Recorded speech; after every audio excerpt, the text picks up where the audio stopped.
主席，我係對於運輸及物流局呢係要求撥款2億1500萬呢係開發同埋推行呢個港口社區系統呢，我係大力支持嘅。咁因為事實上呢，全球嘅航運業呢係個數字化嘅趨勢係非常非常之明顯。咁如果香港要喺呢個航運業方面呢係保持一個重要嘅策略性嘅地位嘅話呢，咁呢一方面嘅數字化、智慧化呢係一定要做嘅。有兩個角度咧睇所謂互聯互通嘅問題。第一個呢，就係正如文件裏邊都有提到嘅，有啲字眼鐵海陸江或者海陸空咁樣，或者簡單講呢，其實就係空鐵海陸江都要照顧到嘅。因為而家講呢個社區呢，實際上係講好多持份者，有利用呢頭先所講嘅，即係5類即係不同嘅運輸嘅渠道嚇。所以點解話呢？我就話咧，海鐵呢個空鐵海陸江都要照顧到。另外一個問題，嗰個互聯互通呢，就真係不單止呢係與呢個大灣區，正如文件裏邊咧都有提到咧，希望係數字聯通香港、內地及國際航運社區嘅。所以呢度所講嘅社區咧，就咁字面上睇咧，好似好細，實際上唔係，實際上係跨境，甚至講係跨國嘅。所以我第一個問題咧，就正係想問咧，就呢兩個角度所睇嘅互聯互通，究竟咧我哋有幾大嘅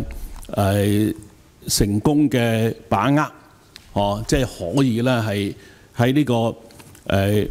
空鐵海陸江咧都能夠照顧到，亦都咧真係咧去到國際嘅呢個航運嗰方面咧，都能夠吸納佢哋咧作為我哋呢度嘅用家。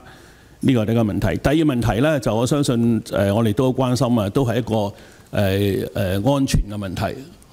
因為咧係數據嘅安全咧，呢個亦都係我哋咧就好關心嘅。但係最近社會上咧對於發生嘅各種嘅數據上嘅安全問題啊、甩漏問題咧，大家都關心。如果呢一個咁嘅系統咧牽涉咁大咧，係咪可以安全上有保證咧？呢度咧我都係我嘅第二個問題。咁另外一點咧，就都值得順帶一提咧，就係好多時候啲市民咧對於我哋嘅好多研發中心究竟係搞乜嘅咧，有咩成效咧，就都唔係好清楚嘅。但係今次呢個做得成功咧，都係一個好嘅例子，即係話我哋物流及供應鏈多元技術研發中心咧嘅貢獻咧，喺呢個項目咧就希望能夠好清楚表現出嚟，令到市民咧對我哋政府擺好多資源落去嘅呢啲研發中心咧係有返啲信心。咁至於話有冇信心做到呢個跨鐵海陸空江嘅聯繫咧？嗱，呢個如果嗰個參與者係即係每個都有呢啲持份者一齊參與咧，咁就應該做到嘅，即係技術上應該冇問題，反而就係話嗰個意願嘅問題，即係各個嗰個營運者佢想唔想參加？咁呢度咧就係關乎我哋話未來嗰幾年咧，我哋想招攬多啲人去使用呢個系統嘅問題啦。咁另外就同國內嘅港口或者同世界其他港口，我相信國內嘅港口會容易啲嘅，即係我哋始終都係即係叫一國之下啦嚇。咁但係當然有個前提就係嗰個國內嘅港口咧都有呢個港口社區系統啦，咁大家先有得聯噶嘛，係咪？咁至於其他國外嘅港口話咧，即係都要逐個同佢傾㗎啊。咁個條件又係佢都係要有個系統，而係佢都睇到嗰個益處，即係兩邊港口嗰個有咗個系統嘅連接之後咧，能夠提升嗰個效率。咁所以嗰個要一步一步嚟嘅。安全嘅問題呢，我哋頭先已經講啦。我哋呢一個系統係等喺呢個